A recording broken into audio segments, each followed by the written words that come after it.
Endrick não será o camisa 9 da seleção brasileira. E eu vou te mostrar isso agora.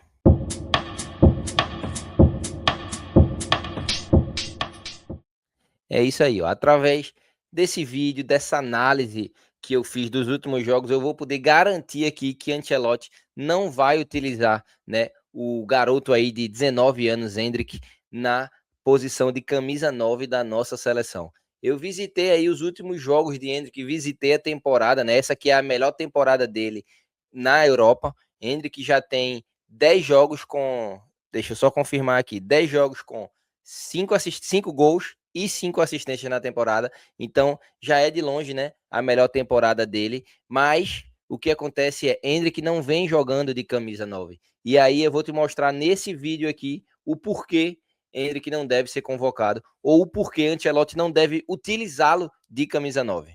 Época da última convocação aí para amistosos da Copa do Mundo, né, já que a próxima já vai ser com a seleção confirmada para o Mundial. E aí muito tá se perguntando quem vai ser o camisa 9 da seleção, quem vai ser o nosso centroavante, né? A gente tem na briga João Pedro, a gente tem Pedro do Flamengo, a gente tem Igor Thiago que está destruindo na Premier League, assim como João Pedro, né? Muito se fala em Endrick também, tem Caio Jorge, a gente não pode esquecer também de Richarlison, né? Ele que é muito questionado, mas ele é um jogador de Ancelotti. Ancelotti tem um carinho e um respeito imenso por ele, tanto que vem convocando ele aí até, às vezes, até sem merecer tanto, mas com certeza ele é o nome que está na briga. E hoje eu vim aqui te mostrar que Endrick talvez não faça mais parte dessa briga, tá? Não estou dizendo que ele não vai ser convocado, mas talvez Endrick não faça mais parte da briga do camisa 9 da seleção brasileira. E aí, já deixa aqui nos comentários quem seria o teu 9 ou se mesmo assim, depois de assistir esse vídeo todo, você ainda levaria Endrick. E por que eu estou falando que Endrick não deve ser o nosso camisa 9? Eu vou trazer aqui agora o mapa de calor do jogador na atual temporada da Ligue 1, que também, né, contempla aí as competições europeias. Esse é o mapa de calor de Endrick na temporada. Então, como você pode ver, ele está muito mais para um médio direita, né, o que a gente chama de extremo direita, de que para um centroavante em si. Outra coisa que pode relatar bem isso é isso aqui, ó. Esse é o mapa de toque na bola do Endrick nos últimos jogos que ele participou pelo Lyon. Então você pode ver que é muito mais espaço no corredor direito do que ali na faixa, né, de finalização, na área de finalização e dentro da área também. Então por esses motivos ele está ficando cada vez mais longe da camisa 9 e cada vez mais perto da camisa 11, 7 ou até 10 ali, dependendo de como você prefere considerar quem joga de ponta, né? Então aqui eu vou trazer alguns vídeos para deixar claro essa minha análise, né? E aí você vai melhor entender o que eu estou falando aqui, ó. Esses são alguns jogos que a gente pegou do Lyon nesse ano e aqui já tá, né? Isso aqui é uma saída de bola, então já dá para ver que o time está organizado, né? Posicionalmente ali, o Lyon joga mais ou menos ali num 4-3-3, digamos assim, às vezes joga até no 3-5-2.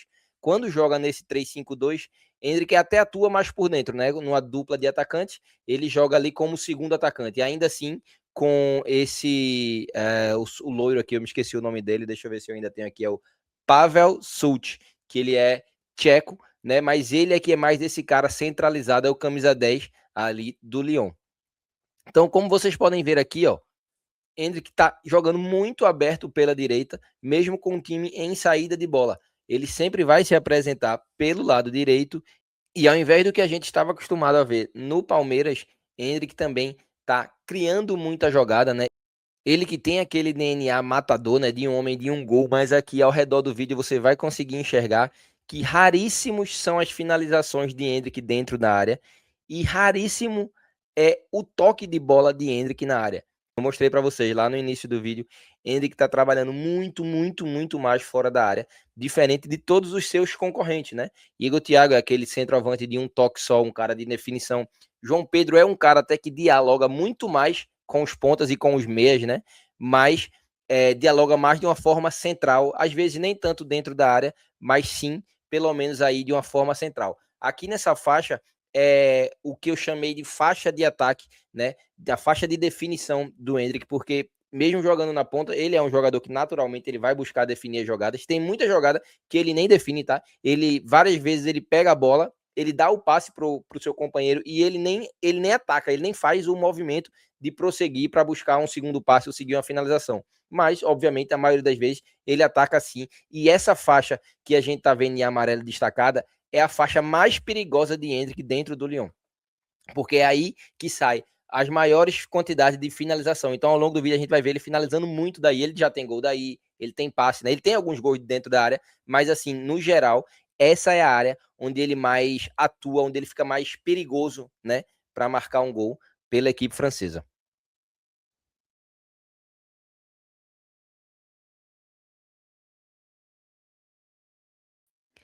Aqui é outra vez ele puxando também, né? Tentando puxar um contra-ataque aí, mas o companheiro dele não ajudou muito e demorou para fazer o passe.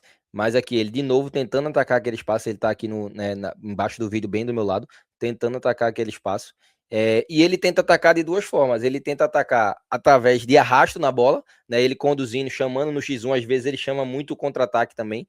E às vezes ele tenta atacar através, né, de um passe longo. Ele se dispara para receber o passe. Nesse caso aí, ele até fez um gol, um contra-ataque, que é algo que eu vou falar também no final do vídeo, mas aqui, ó. Isso aqui é um outro exemplo que mesmo num contra-ataque, né, a linha defensiva tá muito alta. Isso a gente vai ver ao longo do vídeo. Eu vou conseguir mostrar para vocês que, por característica lá na França, as linhas têm sido muito altas. E isso pode ser algo ruim para mim, tá?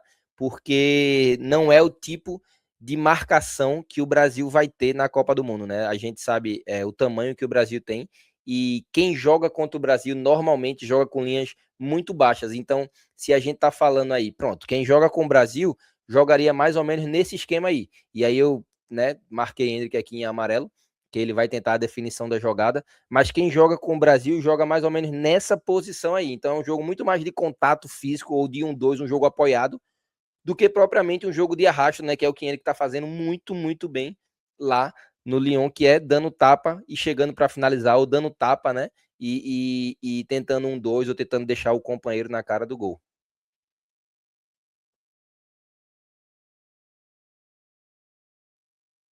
Aí uma outra bola dele lá. Nessa daqui ele cai novamente, como eu falei, né? O loiro, o camisa 10, o Sult, ele tá também, ele tá mais para a esquerda, né? Mas numa linha de três ali ele ainda é o centralizado, então ele que vem fazer esse espaço que ele abriu, mas dessa vez ele não consegue nem a finalização por causa do movimento, né? Ele só faz o pivô ali, e o cara quase acerta um belo chute, mas não acontece o gol. E aí tá o arrasto que eu tanto falo, né? É esse poder dele de conduzir a bola de novo. O camisa 10, né? No caso aí, o camisa 10 do Lyon, que tá jogando de 9, tá ali centralizado para receber o passe e definir a jogada, enquanto o Henrique é mais um cara de mobilidade. Ele seria ali o que seria um Estevão na nossa seleção, o que seria um Luiz Henrique, que para mim fazem essa função melhor, né? São jogadores mais habilidosos e mais rápidos também do que Hendrick. Olha, isso aí é um raro lance de cabeceio dele. Mas, enfim, voltando à minha opinião sobre o Luiz Henrique e sobre o Estevão, né? São pessoas que estão jogando nessa posição, são jogadores da mesma posição dele e fazem basicamente tudo melhor. Na verdade, Hendrick finaliza melhor, mas para a posição, Estevão e Luiz Henrique são mais rápidos, são mais habilidosos e criam mais. Então, por isso que essa briga na ponta direita para Hendrick tá difícil. E se Ancelotti quiser levar ele como centroavante, pode, claro que pode, mas assim, teria que readaptar. É óbvio que ele não esqueceu, mas esse bom momento que ele veio vivendo, como a gente tá vendo aí no vídeo, não é através de um homem de um toque dentro da área, um homem de definição rápida, né? É um cara muito mais de construção.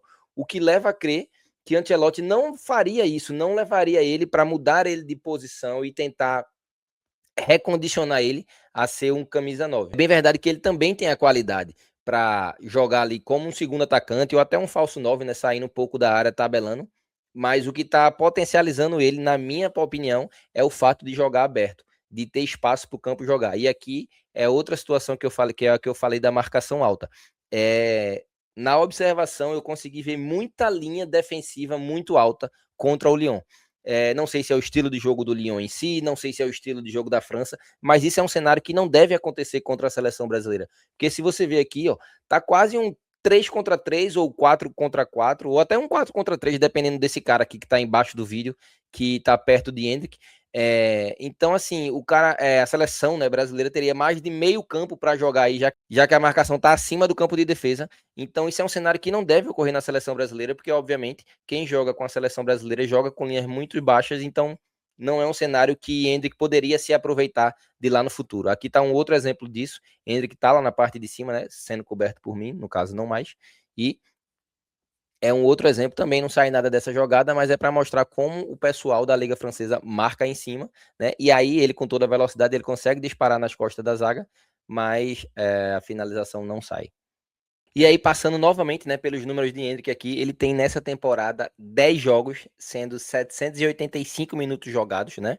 5 gols e 4 assistências, com a nota média aí no SofaScore de 7,32, o que é uma nota boa, mas todos esses jogos, a grande maioria pelo menos, foram feitos na ponta direita. O que acontece é, às vezes o Lyon joga num 4-4-2, e aí, quando se joga no 3-5-2, ele não é o cara da ponta, ele é o cara do meio ali junto com o Sut, né, fazendo uma dupla de ataque. O que poderia acontecer na seleção, já que é um 4-2-4, poderia.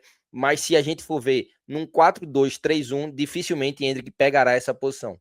Lembrando que a concorrência está muito forte, né? Os últimos meses de Igor Thiago e de João Pedro têm sido ainda melhores do que o de Endrick, o que deixa ele cada vez mais sem espaço. Mas a convocação está aí, não sei se Ancelotti vai levá-lo, não sei como Ancelotti, em caso o leve, irá utilizá-lo, mas uma coisa é certa, aqui a Copa do Mundo já começou. Então, se você gostou desse vídeo, deixa teu like, se inscreve no canal.